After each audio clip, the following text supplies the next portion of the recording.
Just because a company is hiring doesn't necessarily mean that you should want to work there. I get it. Sometimes you just need a job and you have to do what you've got to do.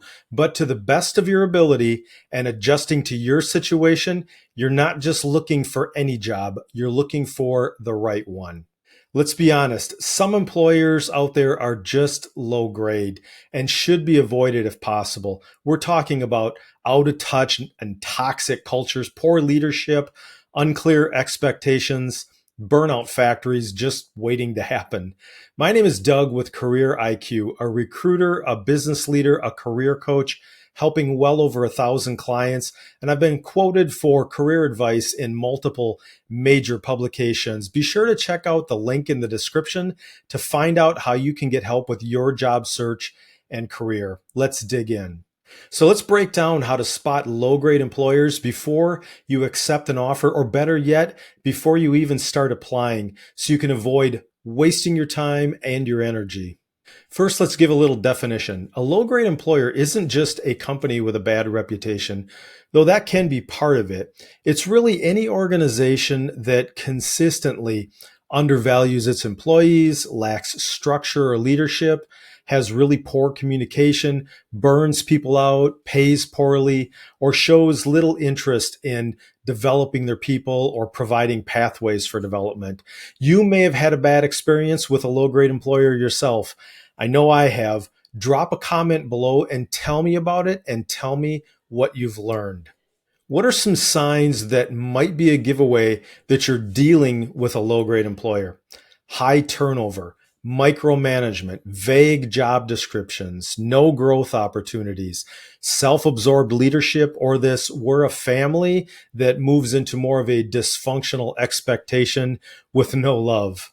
Now, not every red flag in and of itself means it's a bad company, but the more red flags, the more warning signs. Here are some things that you should watch out for in the application and hiring process. Number one, vague job descriptions or job descriptions filled with buzzwords and hype. Words like rock star and ninja and fast paced and wearing many hats, but don't really give you specific responsibilities. This is a flag. It usually means they either haven't thought the role through or they're trying to be unclear about the full scope. Number two, similar to the last one, a job description that appears to be 2 to 3 jobs in one. If they've listed it as a program manager, but they also want you to mentor team members and develop strategies that would normally happen at higher levels of the organization, or talk about various other ambiguous tasks, take note of that. Number three, while multiple rounds of interviews are not uncommon today, be careful with unusually long hiring processes with no clear updates in sight. If you're on your 4th round of interviews and you still have no idea what the job pays, that's a potential problem.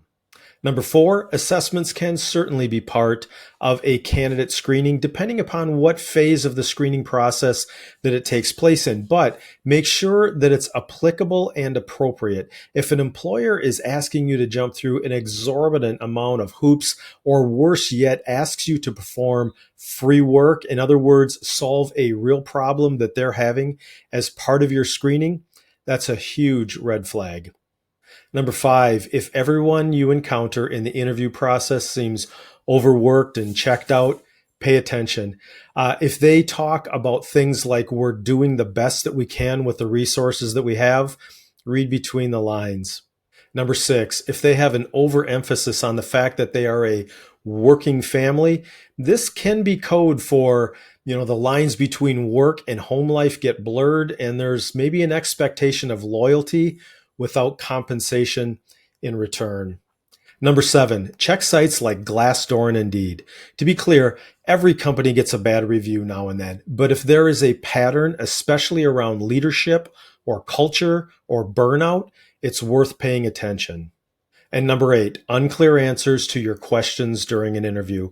If you ask questions like what success might look like in this role, or what a pathway might look like for growth, and they are unclear, they may not actually know. Ask questions like, What is the biggest challenge that's facing your team right now? Or how does the team handle conflict? Or if the situation seems right, maybe even ask, why did the last person leave this role? If they dodge your questions, just take note of that. Remember, you're interviewing them just as much as they're interviewing you. And be aware that a bad employment experience can not only be frustrating and toxic during your time there, but can also set you back in your career. The key is you've got to do your homework, watch for red flags, trust your gut if it feels off, and take the lead in your career.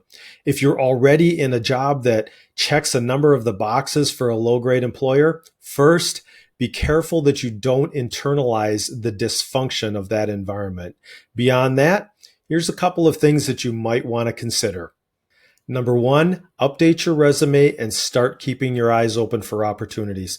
Of course, in a tight job market, you want to be careful, avoiding job hopping just for a new environment, and do your best to ensure it's a good move in a relatively stable company.